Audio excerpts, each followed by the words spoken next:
Imaginez un lieu où, chaque soir, des milliers de bougies dansaient, leurs flammes se reflétant sur des miroirs infinis, où les fontaines chantaient en secret des mélodies aquatiques et où des orangers en pot défiaient l'hiver. C'est là que Versailles commence son histoire. En effet, tout débute avec un pavillon de chasse, un modeste refuge en briques et pierres, loin du tumulte de Paris. Louis XIII, roi mélancolique et amateur de fauconnerie, y venait chercher la paix. Mais c'est son fils Louis XIV, le roi Soleil, qui allait transformer ce lieu en une expression monumentale de son pouvoir et de sa grandeur. Obsédé par la beauté et la magnificence, Louis XIV ambitionne de créer un palais sans pareil, capable de projeter l'image de la France comme première puissance européenne. Pour ce faire, il confie cette tâche titanesque à des architectes de génie comme Louis Levaux et Jules Hardouin-Mansart, ainsi qu'à des paysagistes de talent tels André Le Nôtre. Des milliers d'ouvriers sont mobilisés, des forêts sont transformées en jardins à la française, des lacs et des canaux sont creusés, des fontaines jaillissent de terre. Le chantier dure des décennies, mais le résultat est époustouflant. De plus, Versailles devient bien plus qu'un palais, c'est un théâtre de la cour, un lieu de fêtes fastueuses, de bals somptueux, de spectacles grandioses. C'est aussi un centre politique où le roi Soleil règne en maître absolu, symbolisant l'apogée de la monarchie française. Cependant, la Révolution française mettra fin à cette époque de faste. Versailles est alors pillé et laissé à l'abandon. Heureusement, la République sauvera Versailles et, aujourd'hui, le château continue de fasciner et d'émerveiller les visiteurs du monde entier.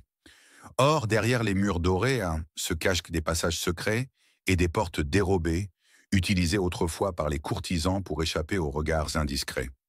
On dit même que certains menaient aux appartements privés du roi. Également, la Galerie des Glaces, joyau de Versailles, contient des centaines de miroirs, mais il y en a un qui est plus exceptionnel que les autres.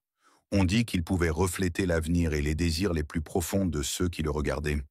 Enfin, les jardins de Versailles sont bien plus que de simples espaces verts. Ils sont parsemés de fontaines parlantes, de grottes mystérieuses et de statues vivantes qui semblent observer les visiteurs avec bienveillance. En termes de chiffres, le château s'étend sur 63 154 mètres carrés, compte 700 pièces, 2143 fenêtres, 1252 cheminées et 67 escaliers. Le parc, quant à lui, couvre 815 hectares. Il est important de souligner que la construction a nécessité des milliers de tonnes de matériaux, et notamment du marbre. Versailles est le symbole de la grandeur, du pouvoir et de la démesure. Mais c'est aussi le symbole d'une époque révolue, d'un monde de privilèges et d'inégalités.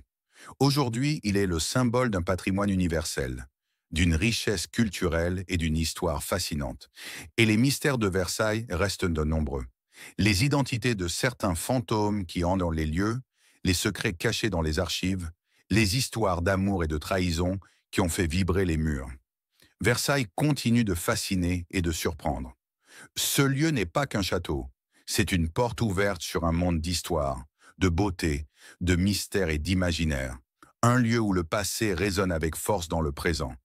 Si ce récit vous a captivé, imaginez ce que nous pourrions découvrir ensemble en explorant d'autres monuments historiques. La splendeur de Versailles et de ses jardins vous a-t-elle déjà émerveillé? Si c'est le cas, quel détail vous a le plus captivé?